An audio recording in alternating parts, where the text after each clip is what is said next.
Welcome back, ladies and gentlemen. And Egypt witnessed a flow of tourists in 2024. It reached 15.7 million tourists to visit Egypt in 2024. So now we want to shed more light on this topic, and we're talking to Dr. Yehya Abdul. He is a tourism counselor. Good morning, Dr. Yehya. Good morning. Thank you very much for joining us on Nile TV, and I would like you to tell me more about this issue and Egypt's witnessing this flow of tourists in 2024. Well, really, 2024 was a good year, and we expected 25 to, increase, by at least 15% to reach over 16 million visitors, inshallah. And the government is allocating a very, grand sum, budget to develop tourist facilities, attractions, and services for the upcoming year. Okay. Dr. Yehya, we need to learn more about the Egypt's top 10 markets in 2024. Well, of course, we have, the European market, which accounts for 60% of our travel. We have the West, the Eastern, which is Soviet Union, and Russia, Russian tourism, and Asian tourism as well. And then we have the GCC countries, Saudi, Emirates, Bahrain, Kuwait, and Sultanate Oman. So these are the major markets. But, the U.S., of course, accounts for about 150,000 visitors per year. So this is the range, and then we have a good number of visitors from Latin America, but we need to promote more, we need to have tourist offices worldwide. At one point there were 25 offices, but now the number has been reduced, and we need more presence, in generating travel markets to grow as our competition do worldwide.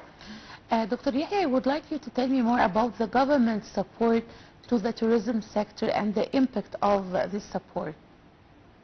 Well, tourism industry, contributes over 15% to the gross domestic product for Egypt. And that's why, the government is allocating great resources, human resources, material resources, equipment, apparatuses, everything to develop tourism into the right direction. That's why a budget of $15 billion has been allocated over the upcoming 3 years to generate more transportation system, lodging, accommodation, international cruises, airlines, airports, and facilities as well. Dr. Yehya, Egypt participated in 2024 in many tourism markets outside Egypt. How does this affect the tourism flow to Egypt? Of course, that contributes, largely to the inbound travel to Egypt and promoting its attractions, facilities, heritage, culture, and the development of great museums as Al-Fustat Museum for Civilization, the Tahrir Square, and the Grand Egyptian Museum soon, inshallah. So all this is good, but, you need to have physical presence in the market, which I mean opening more tourism offices worldwide. Its budget is reasonable, but it generates travel. What time we had 4 offices in America, North America, Canada, and the U.S. Now we don't have none for about 70 years. So this is a great loss, because you need to be present physically in the market to communicate to operators, airlines, promotion offices, government agencies. That's what we need to do. Dr. Yehya, you just mentioned the Grand Egyptian Museum's inauguration. When will we expect the inauguration? And second question, does the inauguration will affect the tourist flow to Egypt? Definitely yes.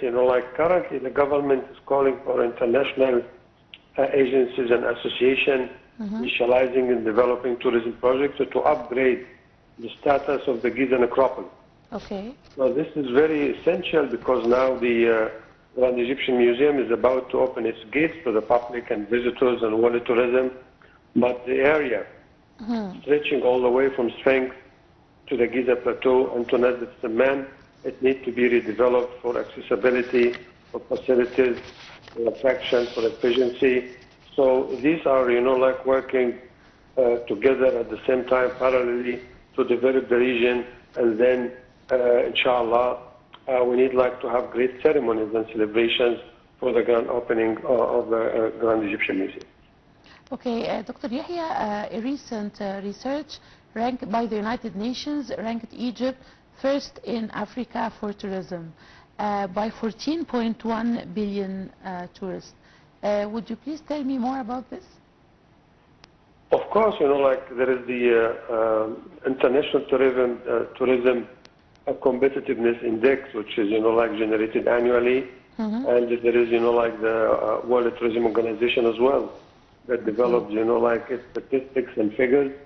So Egypt really is leading, like in the African continent. And we are generating like nearly, like 50 million visitors. But talking about the competitions, like Greece, Turkey, Emirates, like Tunisia. So really we need to do more work because our fair share market is at least 30 million visitors. That's what the government is developing currently. Okay.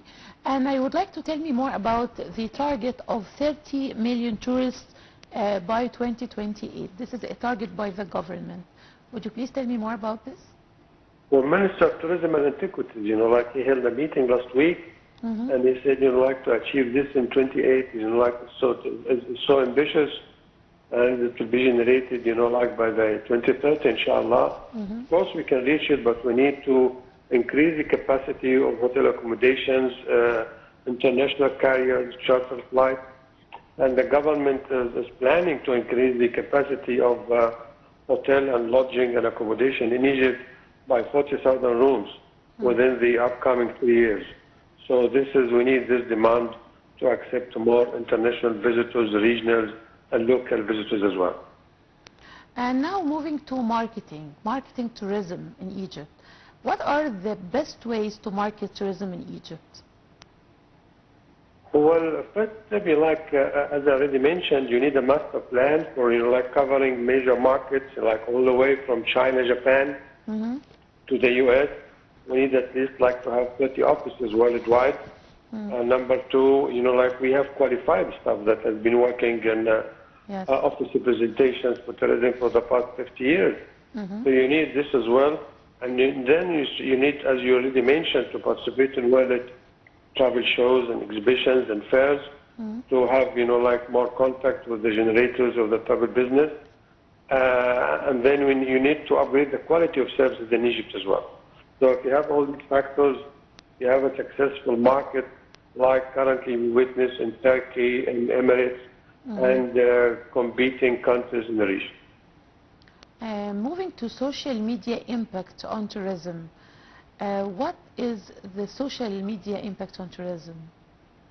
Well, social media really is like a double-edged, like an instrument can be beneficial and it can, be harmful on the same time as, like visitors go to destinations and you can portray the happy, dissatisfied, pleasant, all that. So that's why I said we need to upgrade the quality of services to guarantee like visitors, like are satisfied and happy and they're calling their friends and acquaintances to come and visit Egypt and do more stays, visit more locations. So it's very essential and very sensitive as well. What are the most attractive cities in Egypt that attract the tourists, European tourists in particular? Well, all of Egypt really is very attractive, as you know. But of course, we have to talk about culture and monuments. We have, like Upper Egypt, like Luxor and Aswan, Istanbul, which is classic. Because you go there, you feel that you're living like 2,000 years ago, because of the size and volume of temples, sanctuaries, and tombs, and like everything like Luxor, for example. And then if you like to go for recreational, and aquatics and leisure tourism, so you can go to the Red Sea resorts and Sharm el-Sheikh. In the summer, we have the excellent, like resorts of Alamein and Ras al-Hikmah. And of course, like Cairo is the grand metropolis, which has been in existence, like for millennia, so, and Alexandria as well. So we have a variety of services and attractions. We have the oasis, we have Siwa. So really Egypt is so colorful and so diverse. Back to the Grand Egyptian Museum, Dr. Yehya. What do you expect all the monuments to be transferred from Tahrir to the Grand Egyptian Museum? No, this is not true. Because the Grand Egyptian Museum, like has been, taking like hand-picked and selected monuments and artifacts nationwide. And there's a great storage of antiquities and the monuments, like at the Tahrir Square as well. So we have antiquities, like to cover at least like another 10 museums in Egypt, all over Egypt as well. So Tahrir will be in the same place? Tahrir Museum will not, will still in the same place? It's be operating? This is opening 120 years old, like since like so 1906. Close it, yes. Like this is one of the top museums worldwide because it was developed and constructed and founded as a museum. Yeah, because all people think that this will be transferred to the Grand Egyptian Museum, all the monuments. No, because the Grand Egyptian Museum will display 100,000 artifacts. Okay. And like you cannot display, like more than this because you need visitors to stay like for 5 days, like to tour the facilities, the attractions, go to the pyramid, some boats and all that. Okay. What are the age group for tourists to visit Egypt? The most prominent age group?